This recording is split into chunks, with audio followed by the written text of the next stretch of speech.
안녕하세요. 50대 후반의 남자입니다. 제가 겪은 드라마 같은 사연 한번 들어봐 주시겠습니까? 저는 경북 시골, 그것도 산 아래 작은 마을에서 태어났습니다. 부모님이 남의 논밭 소작하던 분이라 집에 넉넉한 구석이라고는 없었어요. 형제가 넷이었는데 위로 형 둘, 누나 하나, 제가 막내였죠. 형들도 다 일찍 일을 나갔으니 공부나 대학은 꿈도 못 꿨어요. 어릴 때 학교에서 준비물 사오라고 하면 어머니가 빈 주머니를 뒤지면서 한숨을 쉬시던 모습이 아직도 생생하죠. 그래서인지 어릴 때부터 생각했어요. 난 반드시 내 힘으로 먹고 살겠다고. 그래야 한다고. 남한테 손 벌리는 건 절대 안 된다고 다짐했습니다. 학교를 간신히 졸업하고서 그 다음 날부터 동네 큰 과수원에 품삯 일꾼으로 들어갔어요. 사과 따는 일부터 시작했습니다. 아침에 뜨기 전에 밭에 나가서 해 질 때까지 일하는 생활이 매일 반복됐는데 솔직히 말하면 처음엔 힘들다, 괴롭다 이런 생각밖에 없었어요. 손은 갈라지고 허리는 끊어질 것 같고 손가락 감각이 없어질 때도 있었거든요. 근데 이상하게 그만두겠다는 생각은 한 번도 안 들었어요. 힘든 거랑 포기하는 거랑은 다르잖아요. 이걸 내 것으로 만들겠다는 마음이 힘든 것보다 항상 앞서서 그랬던 것 같아요. 가지치기, 약치기, 수확, 선별, 포장까지 사과 농사의 처음부터 끝을 몸으로 익혔는데 주인 사장님이 저를 보며 우리 종달인 비가 와도 눈이 와도 밭에 나온다 라고 할 정도로 열심히 했어요. 그게 제 성격인 것 같아요. 한번 시작한 건 끝을 봐야 직성이 풀리고 안 되면 될 때까지 하는 거. 사장님이 가끔 오늘은 비 오니까 쉬어라 하면 저는 비 맞으면서 해도 됩니다 그랬어요. 고집이라고 할 수 있고 뚝심이라고 할 수도 있는데 어쨌든 남들이 뭐라 하든 한번 잡은 건 놓치지 못하는 사람이었습니다. 그 성격이 나중에 저의 과수원을 일구는 데 전부가 됐어요. 한 번은 태풍이 오기 전날이었는데 사장님이 오늘은 들어가라 위험하다 했거든요. 다른 일꾼들은 다 들어갔는데 저만 밭에 남아서 사과나무에 지지대를 하나하나 세우고 있었어요. 비가 쏟아지는데 나무가 부러지면 그 해 농사가 끝이니까 밤새 버텼습니다. 다음 날 아침에 사장님이 밭에 나와 보시더니 지지대가 다 세워져 있는 걸 보고 한참을 말이 없으셨어요. 그러다 종달아, 넌 네 밭처럼 일하는구나. 어딜 가서 뭘 하든 넌 꼭 해낼 거야 라고 하시더라고요. 그 말은 단순한 칭찬이 아니라 나중에 제 인생을 바꾼 말이 됐습니다. 20대 후반 무렵 함께 일하던 사장님이 갑자기 돌아가시면서 과수원이 매물로 나왔는데 유족분들이 저한테 먼저 우선권을 줬습니다. 아버지가 살아계셨으면 종달 씨한테 주라고 하셨을 거예요 하시더라고요. 거의 10년 가까이 하루도 안 빠지고 일한 걸 알아준 거죠. 은행 대출에 형들한테 빌린 돈까지 죄다 합쳐서 겨우 밭을 샀고 거기서부터 시작이었어요. 근데 내 땅이 된다고 농사가 쉬워지는 건 아니더라고요. 처음 몇 년은 서리 피해, 병충해, 태풍까지 하늘이 시험하나 싶을 정도로 매년 뭔가 터졌어요.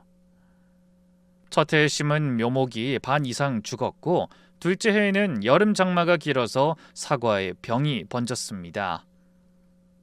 셋째 해에는 가을 태풍이 와서 나무가 쓰러지고 다 익은 사과가 땅에 떨어져 밭이 사과즙 범벅이 된 적도 있어요. 그 광경을 보면서 매번 눈물이 나오는 걸 겨우 참았습니다. 통장엔 빚만 늘었어요. 은행에서 독촉 전화가 올 때마다 속이 쓰렸는데 그래도 내가 시작한 거니 여기서 물러설 수 없다는 마음으로 버텼죠. 주변에서 접어라, 다른 일 알아봐라 하는 사람도 있었고 형들은 그 고생을 왜 사서 하냐, 차라리 공장이라도 다녀라 라고 했습니다.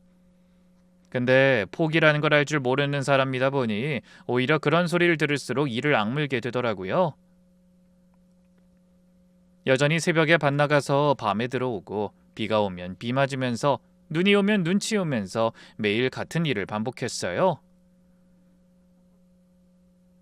그렇게 쉬지 않고 매달리니까 조금씩 늘어나서 결국 밭을 확장할 수 있게 됐고 동네에서 사과밭 부자라는 소리를 듣게 됐습니다.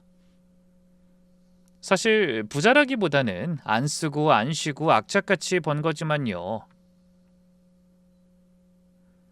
자식한테 내가 겪은 고생만큼은 시키지 않겠다. 그 마음 하나로 여기까지 왔네요. 거기까지 가는 건 아내의 공이 컸습니다. 아내를 처음 만난 건 읍내 마트에서였어요. 장인어른이 당시 동네에서 작은 마트를 하셨는데 아내는 거기서 일을 돕고 있었습니다. 그때 제가 포대를 사서 차에 싣고 있었는데 갑자기 뒤에서 누가 뛰어오더니 이거 한 포대에 빠졌어요 하면서 무거운 걸 혼자 들고 나오는 거예요. 그 포대가 얼마나 무거운지 아시는 분은 아실 텐데 그걸 여자가 혼자 들고 뛰어나왔으니 놀랄 수밖에요. 얼른 받았더니 그 사람이 절 보면서 피식 웃었습니다. 농사하시는 분이 힘이 없어 어떡해요? 그 한마디가 묘하게 자꾸 웃기고 자꾸 생각이 나서 물건을 살 일도 없는데 마트를 몇 번이나 갔어요. 두 번째 갔을 때 아내가 먼저 알아보고 또 오셨네요? 하길래 얼굴이 빨개져서 아무 말도 못하고 음료수만 하나 사서 나왔거든요. 세 번째 갔을 때는 용기를 내서 밥 한 번 먹자고 말했는데 아내가 밥은 집에서 먹으면 되거든요. 그냥 커피 한 잔이면 충분합니다. 하더라고요. 그 실용적이고 시원시원한 성격이 좋았어요. 커피숍에서 둘이 마주 앉았는데 아내가 먼저 물었어요. 과수원 크기가 얼마나 돼요? 그래서 대답했더니 그 정도면 작은 게 아닌데요. 혼자 다 하세요? 라고 답하더라고요. 혼자 한다고 했더니 눈빛이 달라졌어요. 허세 부리는 남자들은 많이 봤는데 진짜로 혼자 농사 짓는 사람은 처음이라면서요. 아내에겐 저의 그런 점이 남편감으로서 마음에 들었다고 하더군요. 이후 아내와 저는 마음이 맞아서 금방 결혼을 했어요. 당시 아내네 집도 넉넉한 편은 아니어서 결혼식은 소박하게 치렀어요. 대신 제가 아내한테 약속했습니다. 절대 고생 안 시키겠습니다. 믿어주세요. 근데 민망스럽게도 말뿐인 약속이었어요. 실제로는 첫 해부터 고생이 시작됐으니까요. 결혼하고 첫 수확 시즌에 서리가 내려서 사과가 전멸했거든요. 1년 동안 공들인 게 하룻밤 만에 다 날아갔습니다. 밭에 서서 멍하니 하늘을 보고 있었는데 아내가 아무 말 없이 옆에 와서 같이 서 있었어요. 한참을 그렇게 있다가 아내가 입을 열었습니다. 여보, 내년에 또 하면 되지. 뭐라도 배웠으면 된 거야. 그 한마디가 그해 겨울을 버티게 해줬어요. 아내는 한 번도 저를 원망하지 않았습니다. 고생 안 시킨다더니 뭐냐고 할 줄 알았는데 그런 소리 한마디도 없었어요. 그 뒤로 몇 년간은 정말 힘들었어요. 빚 독촉 전화가 올 때면 아내가 대신 전화를 받아서 조금만 기다려주세요. 꼭 갚겠습니다. 라고 했고 명절에 남들 다 쉴 때 둘이서 선별 작업을 하면서 밤을 새운 적도 한두 번이 아니었죠. 한 번은 추석 전날에 주문이 몰려서 새벽까지 작업을 했는데 아내는 아픈 허리를 두드리면서도 손을 멈추지 않더라고요. 제가 좀 쉬어 했더니 당신이 쉬면 나도 쉴게 하면서 웃더군요. 참 대단한 사람이었죠. 아내는 정말이지 억척스러운 사람이었습니다. 제가 밭을 보면 아내는 포장이랑 출하를 전부 맡았고 새벽부터 밤까지 둘이 같이 움직였어요. 여자 손으로 사과 상자를 몇십 개씩 나르고 거래처 전화를 받고 장부를 적고 그 와중에 살림까지 해내는 사람이었죠. 제가 밭에서 지쳐 들어오면 밥상 앞에 막걸리 한 잔이 놓여 있었는데 아내가 맞은편에 앉아서 같이 한잔하면서 여보, 올해만 더 버티자. 그렇게 말할 줄 아는 사람이었고요. 돌이켜보니 아내가 아니었으면 지금까지도 과수원을 읽어내지 못했을 겁니다. 제가 뚝심이라면 아내는 그 뚝심 옆에서 쓰러지지 않게 잡아준 사람이었으니까요. 한 번은 아내가 그런 말을 한 적이 있어요. 여보, 난 당신이 포기 안 하는 걸 알아. 그러니까 나도 포기 안 하는 거야. 난 당신 믿으니까. 당신도 나를 믿어. 그 말을 듣는데 코끝이 찡하더라고요. 이 사람이랑 평생 함께 해야겠다고, 함께 늙어야겠다고 그때 다시 한번 다짐했죠. 그리고 제 삶을 지탱해주는 또 다른 존재가 있었습니다. 바로 아내와 저 사이의 아이들이었죠. 큰아들 도연이, 둘째 아들 도연이, 그리고 막내딸 하영이, 이렇게 3남매예요. 도연이는 저를 닮아서 말이 없고 묵묵한 아이였어요. 어릴 때부터 밭에 따라다니면서 사과 상자 다루는 걸 좋아했고 시키지 않아도 새벽에 일어나 밭에 나가 있는 놈이었습니다. 체구가 커서 힘쓰는 일을 잘했죠. 한 번은 제가 밭에서 열사병으로 쓰러졌을 때가 있었거든요. 그때 도연이가 15이었는데 조그마한 애가 어른인 저를 업고 집까지 뛰어왔습니다. 아내가 놀라서 도연아, 어떻게 아버지를 업고 뛰어왔어? 라고 물었더니 도연이가 숨을 헐떡이면서 그렇다고 가만히 있을 순 없잖아요 라고 했다더군요. 그때 이 아이가 일을 물려받으면 좋겠다 싶었어요. 도윤이는 아내를 닮아서 입이 좀 거칠지만 정이 많은 아이였어요. 동네 아저씨들이랑도 잘 어울리고 처음 보는 사람한테도 먼저 말을 걸 줄 아는 재주가 있었죠. 과수원에 손님들이 오면 도윤이가 먼저 나가서 인사하고 커피 타오고 이런저런 이야기를 재밌게 풀어내니 손님들도 이 집은 둘째가 영업사원이네 하고 웃었더랬죠. 한 번은 도윤이가 초등학교 때 학교에서 장래희망을 적으라고 했는데 아버지 도움이라고 썼다가 선생님한테 혼난 적도 있습니다. 집에 와서 볼이 퉁퉁 부어서는 아버지 도움이가 뭐가 어때서 왜 안 되는 건데요? 소리쳐 기가 막혔던 기억이 나네요. 하영이는 유일한 딸이자 막내인데 셋째 중에 제일 똑똑했어요. 어릴 때부터 뭔가를 그리고 만드는 걸 좋아했는데 과수원 창고벽에 크레파스로 사과나무를 그려놓은 게 아직도 남아있어요. 다른 아이들은 나무를 초록색으로만 칠하잖아요. 근데 하영이는 나뭇잎 색깔을 10가지로 나눠서 칠하더라고요. 이 사람들이 그걸 보고 하영이는 눈이 다르다라고 하더군요. 학교 선생님이 면담 때 이 아이는 재능이 있어요. 미술 쪽으로 한번 생각해보세요. 라고 하셨었죠. 숫자도 빠르고 머리 회전이 좋아서 아내가 늘 그랬어요. 여보, 이 아이는 공부나 예술을 시켜야 해. 밭에 묶어두면 안 돼. 한 번은 하영이가 초등학교 때 작문 숙제로 우리 아빠라는 글을 쓴 적이 있어요. 거기에 이렇게 적혀 있었습니다. 우리 아빠 손은 항상 거칠고 까맣다. 근데 그 손으로 만든 사과가 세상에서 제일 알록달록하고 맛있다. 아내가 그 글을 냉장고에 붙여놨는데 아직까지도 떼지 않고 두고두고 보고 있어요. 힘들 때마다 아이의 마음이 제게 위안을 주곤 합니다. 셋 다 과수원에서 뛰어놀면서 컸고 일손이 모자라면 그 어린 것들이 사과 줍고 상자 접고 하면서 자랐어요.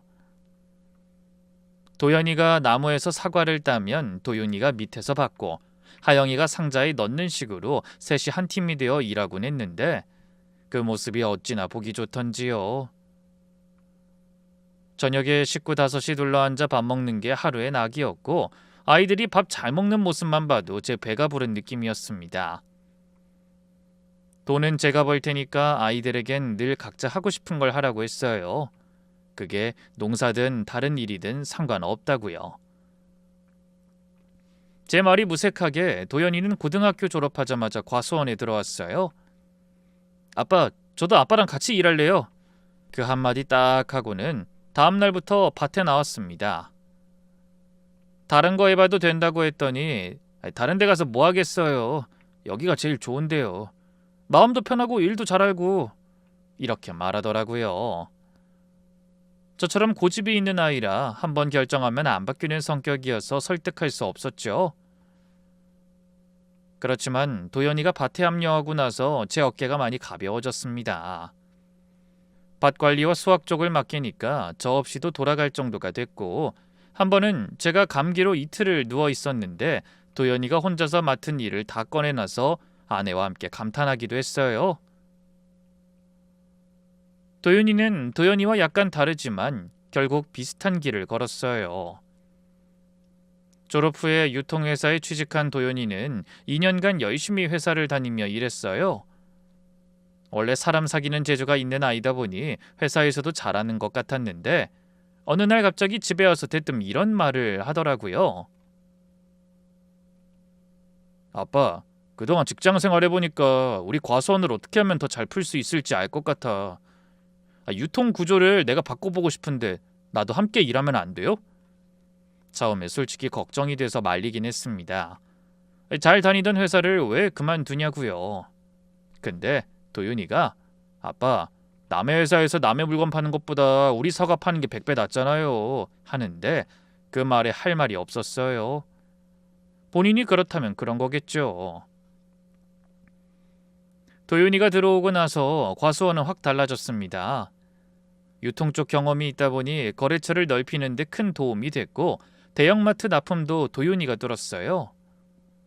직접 사람을 찾아 만나서 우리 사과 품질을 설명하고 시식용 샘플을 들고 다니면서 영업을 한 끝에 서너 군데 대형마트에 입점시켰습니다. 온라인 판로도 도윤이가 깔았고요. 우리 아이지만 그 수완에 감탄을 금치 못했어요. 그렇게 도연이는 밭, 도윤이는 유통과 거래처, 둘이 역할이 딱 나뉘니까 과수원이 본격적으로 더 넓은 세상을 향해 굴러가기 시작했던 것 같아요. 일이 잘 풀리기 시작하자 제가 하영이도 우리와 함께 일하면 좋겠다고 한 적이 있었어요. 그러자 첫째가 제게 이렇게 말하더군요. 아빠, 하영이는 하영이 길이 있어. 억지로 여기 묶으면 안 돼. 분명 자기 길을 찾을 애야. 그 말이 맞았어요. 하영이는 어릴 때부터 본인이 잘하는 것, 좋아하는 것을 알고 있던 아이였으니까요. 저도 첫째의 말을 믿어보기로 했습니다. 하영이는 하영이만의 길이 있을 거라던 그 말. 하영이는 대학을 졸업 후에 서울에서 프리랜서 일러스트레이터로 일을 시작했어요. 처음엔 일이 없어서 편의점 알바를 같이 뛰었는데 그래도 불평 한마디 하지 않더라고요. 전화하면 아빠 나 괜찮아 걱정 마. 그 말만 반복하고요. 그런데 도윤이가 몰래 서울 올라가서 하영이 사는 원룸을 보고 온 겁니다. 듣자 하니 반지 앞방에 곰팡이가 피어 있었다고 하더군요. 그 말 듣고 마음이 아파서 새 집을 구할 돈을 붙여줬는데 하영이가 아빠, 나 아직 이 돈 쓸 단계가 아니야. 내가 벌어서 쓸 거니까 돌려줄게 하면서 다시 보내오더라고요. 아내가 그 돈을 보면서 저 고집은 누굴 닮은 거냐? 했는데 솔직히 저 닮은 것 같긴 합니다.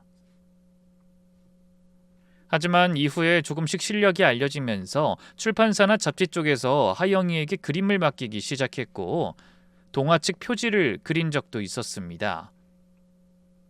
벌이가 많진 않아도 꾸준히 자기 이름으로 일을 했어요. 한 번은 하영이가 작업한 동화책이 서점에 깔렸는데 표지에 하영이 이름이 적혀 있는 걸 보고 어찌나 대견하던지요. 아내가 그걸 보고 우리 막내 이름이 책에 있어 하면서 읍내 서점을 돌아다니며 그 책을 10권이나 사왔더군요. 또 하영이가 작업한 그림 중에 가을 사과밭 풍경이 있었는데 그걸 처음 봤을 때 코끝이 찡했습니다. 누가 봐도 우리 과수원이었거든요. 빨갛게 익은 사과, 나무 사이로 비치는 햇살, 밭 끝에 서 있는 사람 2명이 저랑 아내 같았습니다.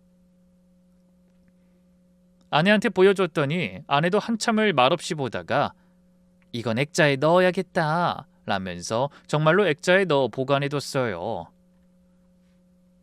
지금도 거실에 걸려 있습니다. 하영이가 전화할 때마다 했던 말이 있어요.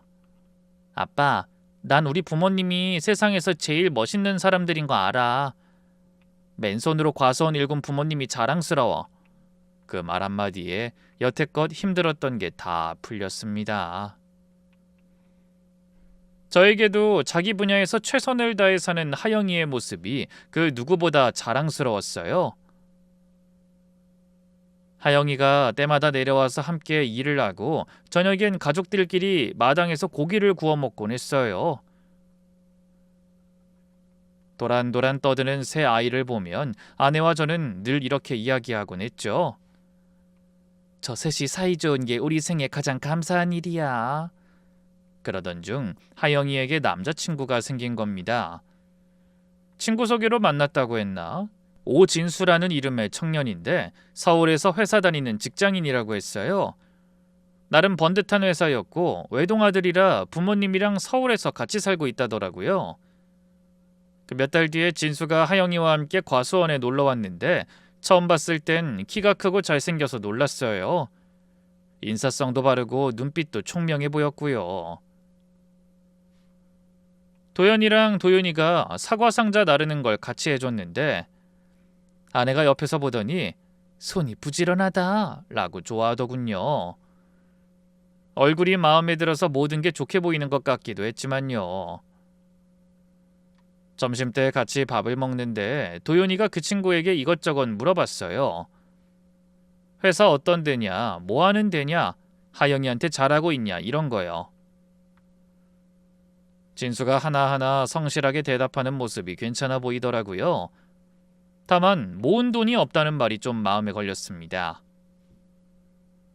이 자금적으로 부족한 건 괜찮지만 왜 부족한지가 중요한 거잖아요. 그 대답은 듣지 못했거든요. 그 뒤로 종종 주말에 내려왔는데 올 때마다 과수원 일을 거들어주는 모습에 성실한 청년이라고 생각했어요. 아들들도 괜찮은 사람 같다고 했고요. 진수가 올 때마다 저한테 과수원 이야기를 물어보기도 했어요. 어떻게 시작하셨냐, 힘들지 않으셨냐, 뭐 이런 거요. 그래서 옛날 이야기를 해주면 눈을 크게 뜨고 듣더라고요. 아버님 정말 대단하세요 하면서 순수하게 감탄하는 모습이 퍽 귀엽기도 했습니다. 그런 와중에 아내는 여보, 난 진수 성격이 좋은데 이상하게 뭔가 좀 아쉬워. 그게 뭔지는 모르겠지만 이라고 하더군요. 그때는 그게 무슨 말인지 몰랐죠. 아내는 계속 뭔가 마음에 걸린 듯이 하영이한테 따로 이렇게 말하더라고요. 하영아, 우리 과수원 규모나 재산 이야긴 진수한테 일절하지 마라. 어디 가서 얼마 번다, 땅이 얼마다 이런 말 절대 하면 안 돼. 알겠지? 사람 속은 돈 앞에서 나오는 법이라고 생각한 아내의 판단이었죠. 저도 동의하는 부분이었습니다. 여보, 잘 생각해서 사람은 두고 봐야 해. 뭘 보고 오는 건지 알려면 이쪽 패를 숨기고 지켜봐야지. 하영이도 아내 말을 이해한 듯 알겠어 엄마, 걱정하지 마 라고 했어요. 이후로 하영이랑 진수가 한 1년쯤 만나고 나서 결혼 이야기가 나왔습니다. 그런데 결혼 이야기를 했다고만 하고 진척이 되는 부분이 없어서 이상하더라고요. 무슨 이야기를 하는 중인지 물어볼까 말까 고민하던 차에 하영이한테 전화가 왔습니다. 그런데 목소리가 심상치 않더라고요. 울먹이면서 이렇게 말했어요. 엄마 아빠, 사실 진순의 부모님이 이 결혼 반대하셔. 반대하는 이유를 물었더니 하영이 직업이 불안정하다는 거예요. 프리랜서랑 만나면 안정적인 삶이 불가능하다는 이유로요. 거기다 친정, 그러니까 저희가 하는 일도 마음에 안 든다고 했답니다. 농사 자체도 불안하다는 식으로요. 어머님이 그랬대. 시골에서 과수원 한다는 집이 우리 아들한테 뭘 해줄 수 있겠냐고. 농사도 불안정하고 믿음직스럽지 못한 일 아니냐고. 미안해 아빠. 하영이가 그 말을 전하는 순간 제 귀가 뜨거워졌어요. 제대로 만나보지도 않고 남의 직업을, 남의 가업을 함부로 이야기하니 속이 뒤집히더라고요. 농사가 뭐가 어때서? 내 손으로 자식 새 키우고 과수원 몇만 평을 읽었는데 만나보지도 않은 사람들이 전화 한 통으로 제 일과 삶을 불안정하다고 결론을 내버리는 것 같아 불쾌했어요. 게다가 우리 딸은 매일 새벽까지 그림을 그리면서 자기 이름으로 살아가는데 그게 불안정한 거면 세상에 안정적인 직업은 뭐 있겠어요? 100번 양보해서 불안한 마음은 이해하지만 하영이와 우리의 일을 어떻게 알고 있는지는 궁금하더군요. 아내도 얼굴이 벌겋게 달아올랐어요. 우리 딸이 뭐가 모자라서 뭐가 부족해서 그런 소리를 들어야 해. 여보, 이건 말이 안 되는 거야. 아내는 어찌나 화가 났는지 밤새 잠을 못 자더라고요. 부엌에서 물을 마시다 오고 거실에 앉아 있다가 오고 저도 마찬가지였습니다. 새벽에 마당에 나가서 바깥을 보는데 과수원 불빛이 보이더라고요. 저 밭을 일구느라 평생을 바쳤는데 그게 누군가한테는 불안정하고 믿음직스럽지 못한 일로 비춰지니 참으로 허탈했어요. 다음날 아침에 하영이한테 전화해보니 밤새 운 것 같더라고요. 아침밥도 못 먹고 누워있는 꼴을 보니 속이 더 뒤집혔습니다. 내 딸이 남의 집 눈치를 보면서 밥도 못 먹고 우는 꼴을 어떻게 두고 보겠어요? 시댁이 저런 사람들이면 결혼 후도 불보듯 뻔하겠죠. 명절마다 집안 행사마다 하영이가 저 사람들 앞에서 무시당하면서 살 걸 생각하니 밤잠을 설칠 수밖에 없었습니다. 다음날 아내가 단호하게 말했어요. 여보 안 돼. 그런 집안에 우리 딸을 보낼 수 없어. 아내가 본격적으로 반대 의사를 보이자 하영이는 며칠을 울기만 했습니다. 진수와 함께 미래를 그리고 싶은데 양쪽 부모가 다 반대하니 사면초가였죠. 밥도 제대로 못 먹고 전화기만 붙들고 있는 하영이 모습이 눈에 밟혔어요. 아내가 하영이한테 전화해서 밥은 먹고 다니니? 라고 물으면 응 먹고 있어 하는데 거짓말인 게 다 티나더라고요. 목소리가 아예 기어 들어가니까요. 그럴 때면 아내도 전화 끊고 나서 한숨을 푹 쉬었습니다. 아내 마음도 편하지 않은 거예요. 반대는 했지만 막내가 힘들어하는 건 보기 힘드니까요. 며칠 뒤에 도연이가 제게 따로 찾아왔어요. 아빠, 하영이가 많이 힘들어해. 그래도 일단 진수 쪽을 한번 만나보시는 게 어떨까요? 만나서 뭐가 달라지겠어? 애초에 어떤 사람들인지 보이는데. 제 말에 도연이가 조용히 이렇게 말하더라고요. 그래도 만나보지도 않고 결론 내리면 하영이한테 후회만 남을 텐데 아빠가 직접 보시고 판단하시는 게 맞지 않겠어요? 도연이도 거들었어요. 만나보지도 않고 반대만 하면 하영이도 오히려 반발심이 커질 수 있어요. 지금 하영이가 힘든 건 양쪽 다 벽이니까 그런 거잖아. 한쪽이라도 문을 열어줘야 숨이라도 쉬죠. 형제들끼리 하영이를 위해 부모를 설득하는 모습이 대견하면서도 마음이 복잡했습니다. 도연이가 마지막으로 이렇게 덧붙였어요. 하영이가 그러더라고요. 그 진수 자체만 보면 정말 좋은 사람이라고. 평생 함께하고 싶은 사람이라고. 그 말하면서 우는데 오빠로서 마음이 너무 아프더라고요. 막내한테 이런 안 좋은 기억을 심어주는 게 계속 마음에 걸려요. 이를 들은 아내는 한참을 고민하더니 한 가지 조건을 걸었습니다. 그래, 만나는 것까진 해보자. 근데 그 집 사람들이 우리를 무시하면 그땐 정말 끝이야. 난 절대 그런 사람들한테 내 딸을 맡길 수 없어. 결국 저와 아내는 하영이 뜻에 맡기기로 했어요. 원하면 상견례라도 해보자고요. 하영이한테 전화했더니 한참을 울다가 겨우 말했어요. 아빠 엄마 고마워. 한 번만 기회를 줘. 전화 끊고 나서 아내가 눈시울이 빨개져서는 하영이가 저렇게까지 간절했구나. 안쓰러운 내 딸. 내 생각이 틀리면 좋겠는데 라고 하더라고요. 저도 모르게 코끝이 찡해지더라고요. 딸아이를 생각하면 반대해야 하지만 아이 마음을 생각하면 그럴 수 없는 상황이 답답했습니다. 시간이 지나도 마음 한편에 불안은 가시지 않았습니다.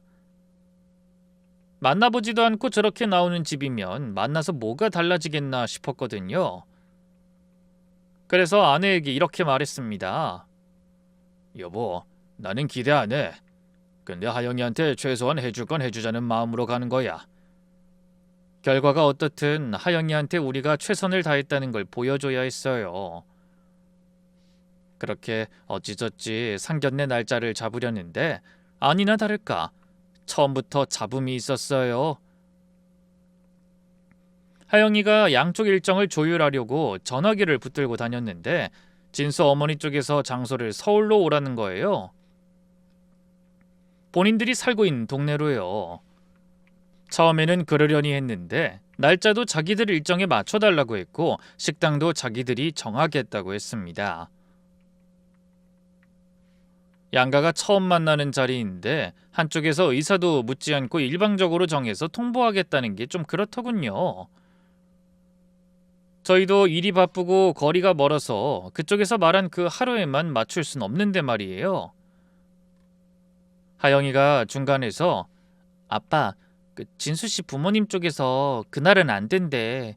꼭 이날이어야 한다는데 맞춰줄 수 있어? 하고 또 다음 날은 어머님이 식당은 꼭 이곳으로 하고 메뉴도 이걸로 해야 한대. 괜찮을까? 하고 일주일 내내 조율하느라 이리 뛰고 저리 뛰고 고생이었어요. 한 번은 하영이가 날짜를 잡았다고 안심하고 있었는데 하루 전에 진수 어머니가 갑자기 그날 일정이 생겼다. 다른 날로 바꿔라. 라고 해서 하영이가 밤 늦게까지 식당이랑 저희 일정을 다시 조율한 적도 있었어요. 아직 결혼도 안 했는데 우리 딸이 벌써 저 집 눈치를 보는구나 싶어서 가슴이 아팠습니다. 아내도 하영이는 왜 혼자 저 고생을 하냐? 대체 뭐가 그리 불만이기에 이렇게 까탈스럽게 구는 거야? 하면서 속상해했습니다. 보다 못한 제가 진수한테 연락해 진수야, 네가 좀 중간에서 잡아라. 하영이가 난감해하는 것 같구나 라고 했는데 보아하니 진수도 본인 부모님한테 뭐라 못하는 눈치더라고요. 나중에 하영이의 이야기를 듣고 그쪽 부모가 왜 이렇게 고자세인지 알 수 있었습니다. 아빠, 진수네 부모님은 외동아들한테 자부심이 엄청 큰 분들이야. 자기네 아들이 최고라고 생각하시거든. 알아보니 진수 아버지는 한 직장에서 평생 근무하다 은퇴한 분이고 진수 어머니도 공기관에서 일하다 퇴직하신 분이었어요. 둘 다 서울에서만 평생 월급만 받으며 살아온 사람들이고 은퇴 후에는 외아들 하나만 보고 사는 거였습니다. 문제는 자신들의 기준으로만 세상을 보는 거였어요. 월급 안 받는 사람은 다 불안정하고 서울 아닌데 사는 사람은 다 뒤처진다라고 생각하는 거죠. 이 집 사람들은 우리를 이해할 수 없을 거라는 걱정이 더 커졌어요. 평생 서울에서만 살다가 은퇴한 직장인 부부라니 세상 물정을 글로만 배운 사람들 아닌가 싶었습니다.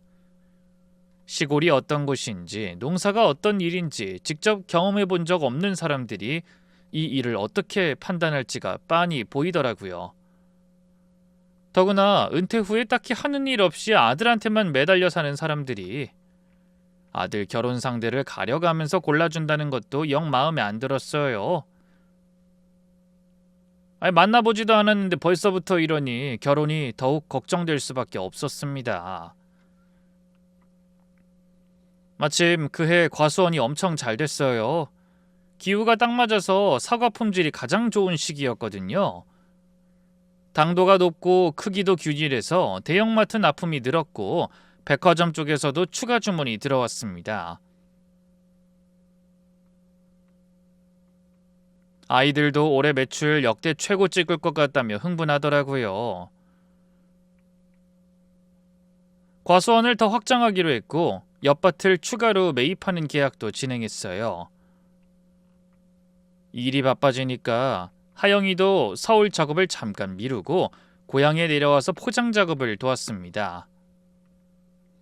가족이 전부 붙어서 일하는데 힘들지만 뿌듯했어요. 선별기 앞에서 도연이가 사과를 분류하고 도윤이가 상자에 라벨을 붙이고 하영이가 포장 마무리를 하고 아내가 출하장부를 정리하고 과수원이 돌아가는 모습을 보면서 이게 우리 가족이 함께 만든 거구나 싶었습니다. 한 번은 일을 끝내고 다 같이 밭끝에 서서 노을을 봤는데 이런 순간들은 절대 돈으로 바꿀 수 없다는 걸 깨달았죠. 물론 그때도 하영이의 표정은 그리 밝지만은 않았습니다. 웃기는 한데 어딘가 그늘이 있달까요? 아들들이 그걸 눈치챘는지 저녁엔 마당에서 셋이 앉아 이야기를 나누더군요. 오빠들이 하영아 걱정하지 마. 부모님이 다 알아서 하실 거야. 오빠들이 있잖아. 네가 무시당하면 우리가 가만히 있지 않을 거다. 라며 위로해주는 말들이 들려왔어요. 형제끼리 그렇게 서로를 지키려는 마음을 보이는 게 부모로서 가장 보람 있는 순간이잖아요. 창문 너머로 그 모습을 보면서 생각했어요. 이 아이들이 서로 기대고 서로 걱정해주는 이 모습을 다른 누군가가 함부로 깨게 둘 순 없다고요. 우리 집의 행복, 아이들이 서로 웃으면서 사과 깎아 먹는 이 평범한 일상, 이걸 지키는 게 아비 노릇 아니겠나요? 그날 밤 아내가 무슨 생각하냐고 물어서 하영이를 어떻게 해야 지킬 수 있을지 생각 중이야 라고만 했어요. 어떻게 할지는 아직 정리가 안 됐지만 이대로 당하고만 있으면 안 된다는 마음은 확실했습니다. 상견례가 어떻게 되든 그 사람들에게 우리 가족의 가치를 제대로 보여줘야겠다 싶었어요. 아내가 제 이야기에 고개를 끄덕이더니 이렇게 말했습니다. 여보, 우리 애들 셋 다 건강하고 착하게 컸잖아. 난 그것만으로 이 세상 가장 큰 자부심을 느껴. 그 말에 저도 어떤 자리든 그 자부심만큼은 절대 잃지 말자고 속으로 다짐했습니다. 그러다 결정적인 일이 있었어요. 상견례를 코앞에 두고 하영이가 난감한 표정으로 말하더라고요.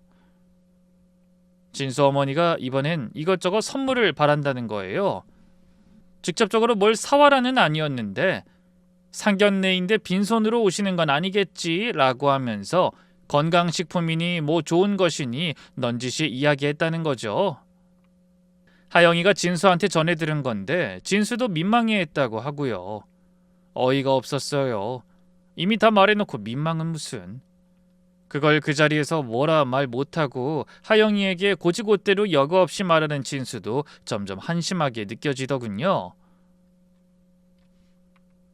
하영이가 본인이 알아서 준비하겠다고 해서 제가 이렇게 말했습니다. 하영아, 아빠가 준비하마. 걱정하지 마라. 그토록 선물을 원하니 사과 상자를 하나 준비할 생각이었습니다. 겉은 그냥 평범한 우리 농장 사과 상자인데 안에는 다른 걸 넣을 생각이었습니다. 무엇을 넣을지 아내에게 미리 귀뜸해주니 아내도 좋아하더군요. 여보, 그거 좋은 생각이다. 말이 안 통하면 그렇게 보여주는 수밖에 없지. 하면서 고개를 끄덕여줬어요. 며칠 동안 고민하다가 상견례 전에 진수를 따로 불러 만났습니다. 하영이한테는 말하지 않고 진수한테만 연락해서 저희 둘이 밥을 먹자고 했죠. 정말 진수만은 그 부모와 다른지 내 딸을 믿고 맡길 수 있는 사람인지 알아보기 위함이었습니다. 약속 자리에 나온 진수는 제게 아버님 갑자기 부르셔서 놀랐어요 하면서 반갑게 인사를 했어요. 그 모습이 참 싹싹하고 성격 좋다는 말이 절로 나오더군요. 하영이 말대로 진수만 보면 분명 괜찮은 청년이에요. 하지만 그 속사정까지는 제가 알지 못하니 오늘 그 만남에서 어떤 방향이든 확신을 얻어내자는 생각이었습니다. 그렇게 둘이 밥 먹으면서 이런저런 이야기를 했어요. 진수가 다니는 회사 이야기, 요즘 어떤 일을 하는지, 하영이랑은 잘 지내는지 이런 것들요. 그러다 제가 본론을 꺼냈죠. 진수야, 결혼하고 난 이후에 미래 계획이 어떻게 되니? 지금 네가 숙제로 가진 경제적인 문제나 가족 문제 같은 거 어떻게 계획하고 있는지 궁금하구나. 진수는 좀 놀랐는지 말이 막히더라고요. 눈을 이리저리 굴리면서 생각하는 게 보였는데 결국 나온 대답은 이거였어요. 사실 저도 잘 모르겠습니다. 구체적인 계획 같은 건 없는데 결혼하면 경제적인 것도 가족 문제도 다 나아지지 않을까요? 그 말을 듣는 순간 좀 답답했어요. 30살 넘은 남자에게 결혼 계획을 물었는데 나아지지 않을까요? 라는 두루뭉술한 대답만 하다니. 좀 더 이야기를 해보니까 진수가 모은 돈이 없는 이유를 알게 됐습니다. 회사 다니면서 따로 사업을 해보겠다고 이것저것 시도했다가 실패한 거예요. 한 번은 온라인 쇼핑몰을 열었다가 접었고 한 번은 지인이랑 카페를 준비하다가 돈만 날렸다고 하더라고요. 그때마다 부모님이 뒤에서 돈을 대줬는데 결국 다 날린 거였습니다. 부모님이 어릴 때부터 너는 크게 될 아이다라고 하셨어요. 그 기대에 맞춰 살려고 하다 보니 이것저것 해봤는데 잘 안 됐어요. 여러 번 실패하다 보니 부모님께 늘 죄송한 마음이라서 큰 소리 한 번 못 내고 산 것 같아요.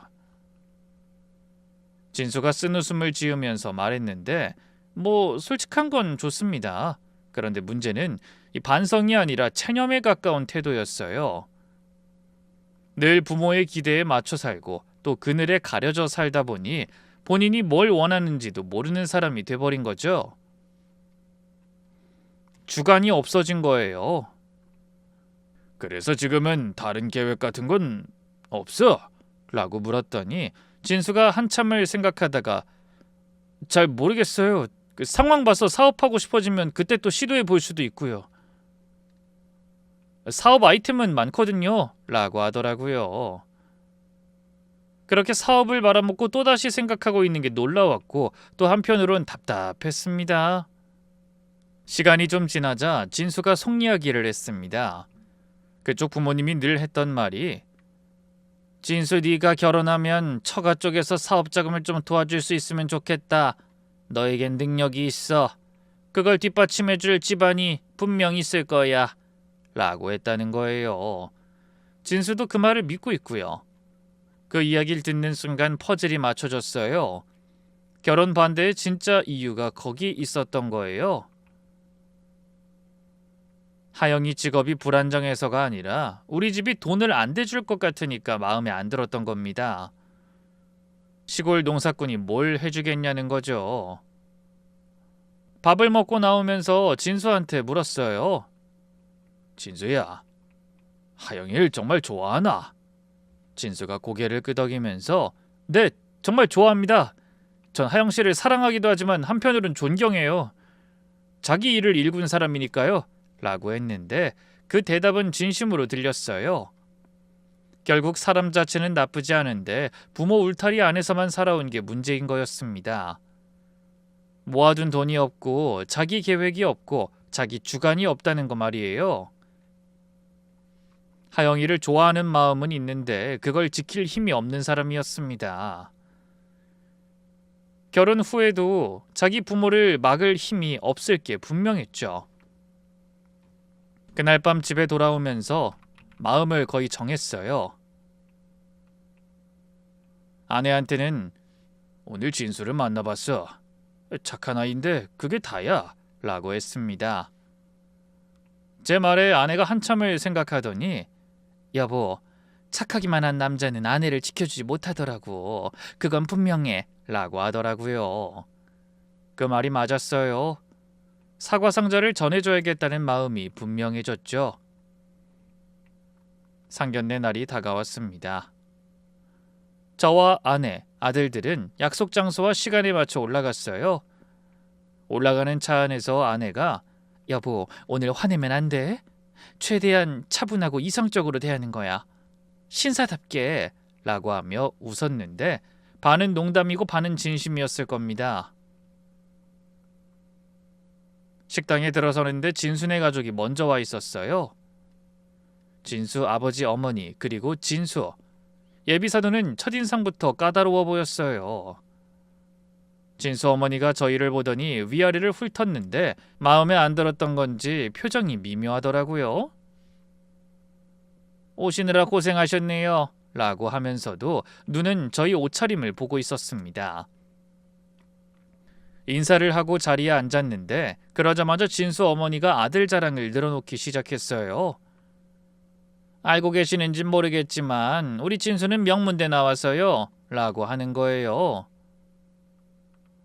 학교 이름만 보면 그렇죠. 그런데 서울 캠퍼스인 것처럼 이야기하셨지만 저희가 아는 바로는 지방 캠퍼스 출신이었거든요. 둘 차이는 크잖아요. 지적하고 싶었는데 아내가 옆에서 제 무릎을 살짝 눌렀어요. 우리도 알고 있으니까 넘어가자는 뜻이겠죠? 저도 급히 이성을 찾았습니다. 제 안에 있는 반감이 자꾸 튀어나오려는 걸 억지로 막으면서요. 회사 직급도 부풀려서 말하더라고요. 우리 진수는 회사에서 핵심 인재라서 승진도 빨라요 했는데 진수한테 들은 것과 달랐습니다. 아마 진수가 부모님 성화에 못 이겨 과장해서 말한 것 같았어요. 진수 표정을 보니까 불편한 게 역력했어요. 고개를 숙이고 밥만 먹더라고요. 아마 본인도 거짓말한 게 민망해서 그랬던 거겠죠? 진수 아버지도 거들었어요.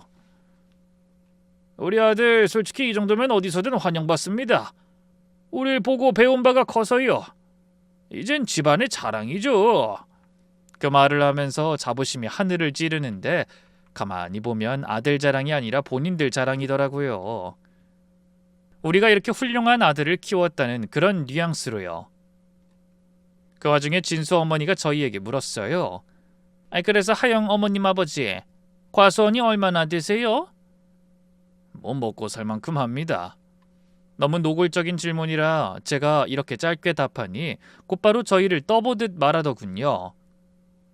아이고 농사가 요즘 힘들다던데 괜찮으시겠어요? 하면서 걱정하는 척을 하면서요. 말투는 걱정이 아니라 비아냥에 가까웠어요. 그러더니 이번엔 하영이한테도 한마디 했어요. 하영인 그림 그린다면서 그래서 수입이 어느 정도 돼? 하영이가 당황하면서 그래도 하고 싶은 거 하면서 살 수 있을 정도는 됩니다. 어머님 이라고 했더니 아이고 그래봤자 예술쟁이지. 프리랜서는 불안하잖아. 난 우리 진수 회사처럼 안정적인 데가 좋은데 하면서 하영이를 깎아내리고 아들을 자랑하더라고요. 하영이 얼굴이 굳는 게 보였어요. 아내가 제 무릎을 또 눌렀고 저도 참았어요. 기가 차기도 하고 갈수록 가관이어서 참는 것도 한계가 있다는 말이 떠오르더군요. 밥을 먹다가 이내 진수 어머니가 본론을 꺼냈어요. 사실 가장 하고 싶던 말이었겠죠. 사실 아시는지 모르겠지만 우리 진수는 사업을 하고 싶어 해요. 사업 아이템이 여러 개 있는데 하기만 하면 대박이라면서 그걸 뒷받침해줄 사람이 필요하다고요. 진수 얘기 들은 그대로였죠. 진수 아버지도 거들었어요. 진수는 분명 능력이 있는 아이입니다. 자본만 있으면 크게 성공할 겁니다. 저희는 사실 그래서 이 결혼을 반대한 거예요. 하영이가 진수를 뒷받침해줄 수 있을 거라고 생각하진 않았거든요. 저희 생각이 틀렸을까요? 그쪽 집이 결혼을 반대한 이유를 대놓고 말했습니다. 하영이 직업이 불안정한 게 아니라 돈줄이 필요했던 거라고요.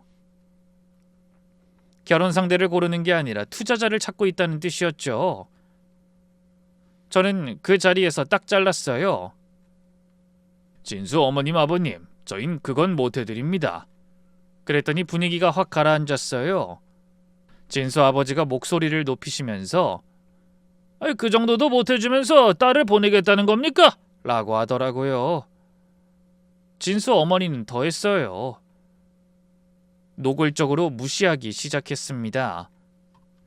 하긴 시골에서 농사하는 집이 우리 아들한테 뭘 해줄 수 있겠어요? 아내 얼굴이 하얗게 변했고 하영이는 고개를 떨궜어요. 진수는 어머니! 하고 소리쳤지만 진수 어머니는 멈추지 않았습니다.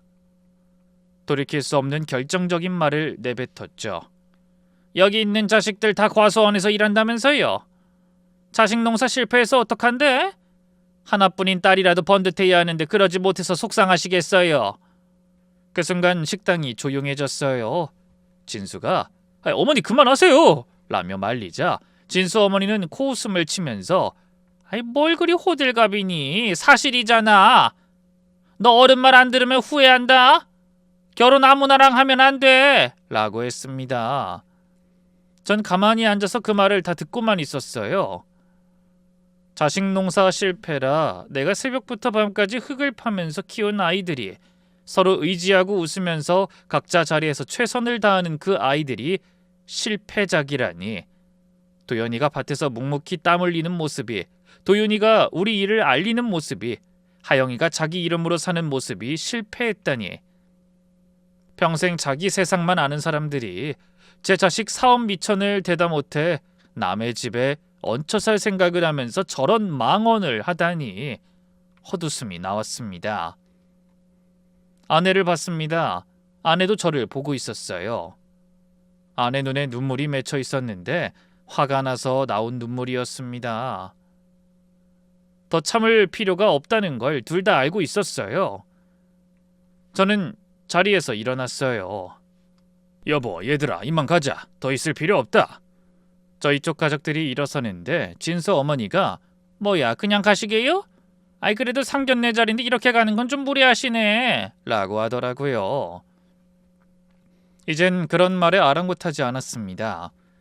저는 돌아서다가 멈추면서 말했습니다. 맞다.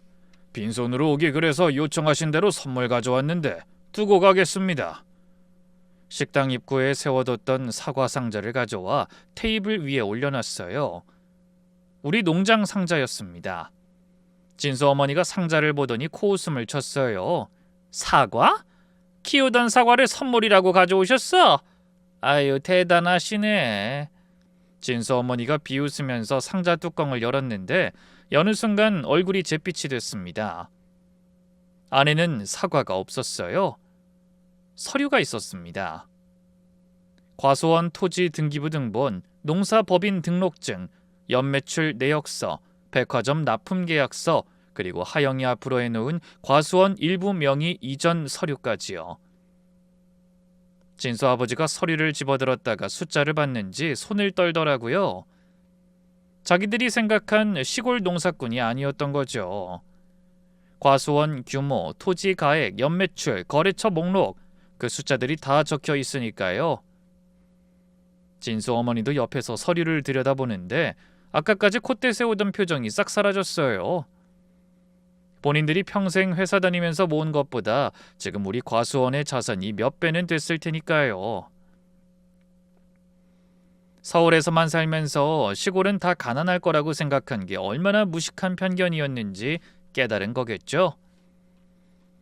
아내가 말했어요. 사돈, 자식 농사 실패한 집이 어떤 집인지 보여드리는 겁니다. 저도 말을 못했어요. 우리 자식들 뭘 하든 밀어줄 수 있어요. 아들이든 딸이든 며느리든 사위든 원하는 길을 갈 수 있게 해줄 능력이 우리한테는 있습니다. 그쪽 집에서는 아들 사업 미천을 며느리한테서 구하셔야 한다면서요. 안타깝네요. 조금만 덜 무례했더라면 그 미천 비굴하게라도 어떻게든 얻어낼 수 있으셨을 텐데 말이죠.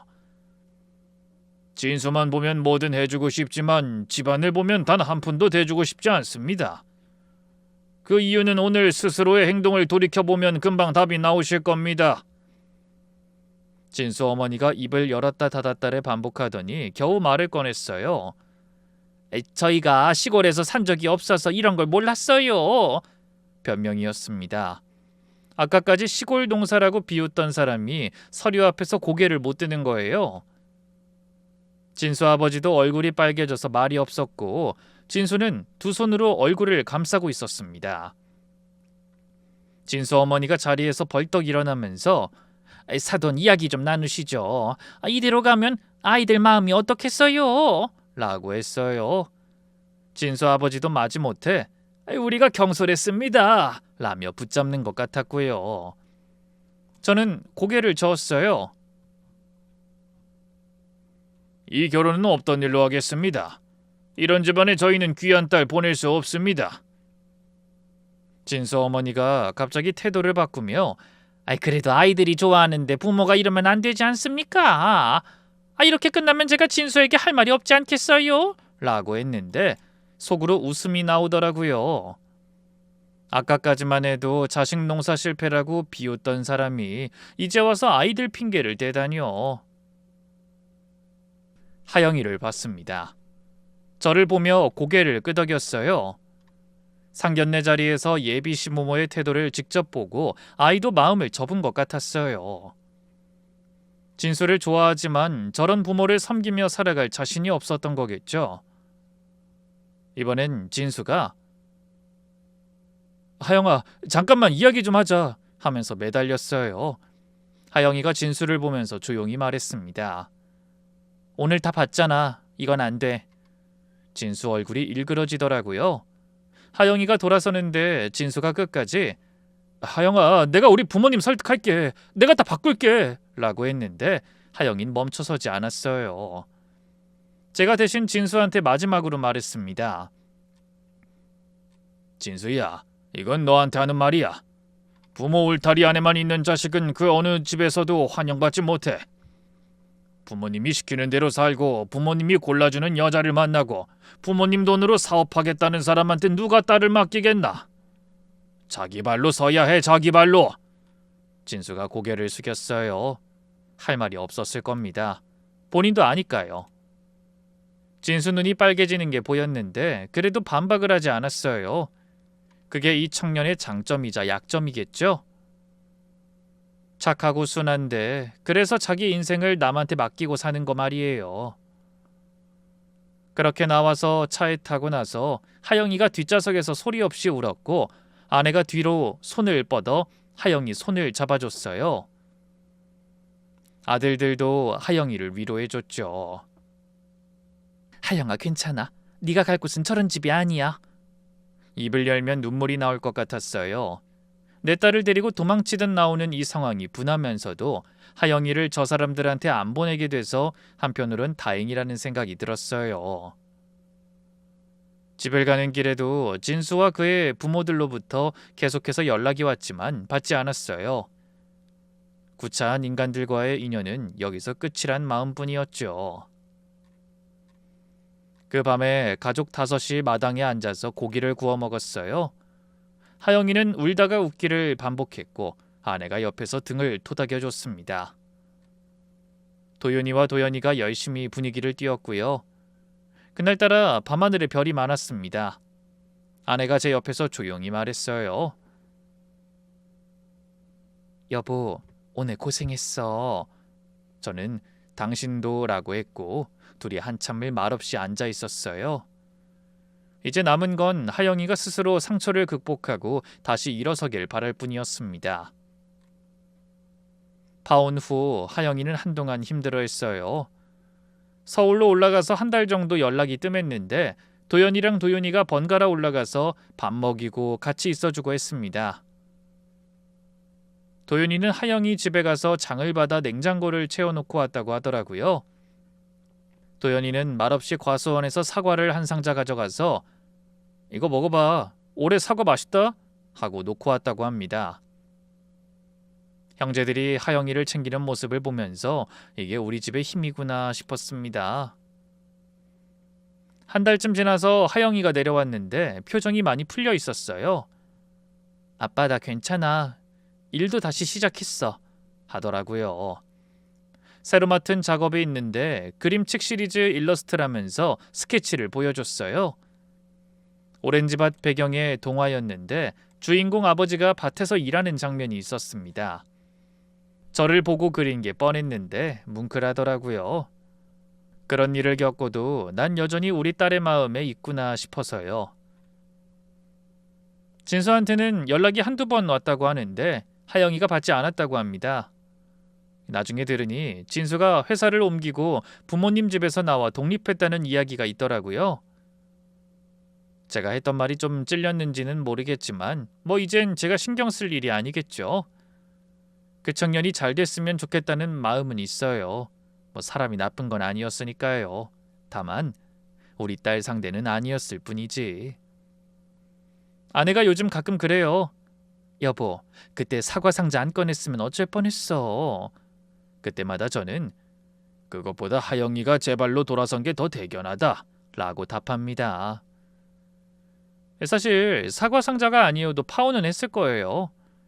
자식 농사 실패라는 말을 듣는 순간 저 사람들과 사돈이 되는 건 끝난 거였으니까요. 자식 농사 실패라는 소리를 들었을 땐 분했지만 지금 보면 우리 자식 셋 다 제자리에서 잘 지내고 있어요. 밭에서 흙 묻혀가며 산 인생이지만 후회는 없어요. 누가 뭐라 하든 제 방식대로 살아왔고 그렇게 키운 아이들이 각자 자리에서 빛나고 있으니까요. 올해도 사과가 잘 익었고 식구들이 건강하니 그게 제일이라고 생각하며 삽니다. 지금까지 저의 사연 들어주셔서 감사드립니다.